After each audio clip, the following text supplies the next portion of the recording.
12 స్తంభాల పందిట్ల ఉయ్యాల పడుకున్న సాంబయ్య లగరా లగరా సాంబయ్య లగరా నాయ్య లగరా పరమాత్మ లగరా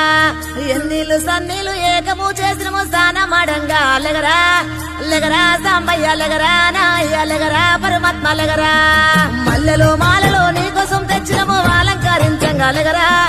లగరా సాంబయ్య లగరా నాయ్య లగరా పరమాత్మ లగరా మా తల్లి పార్వతి వచ్చి ఉన్నది నాట్యమాడంగా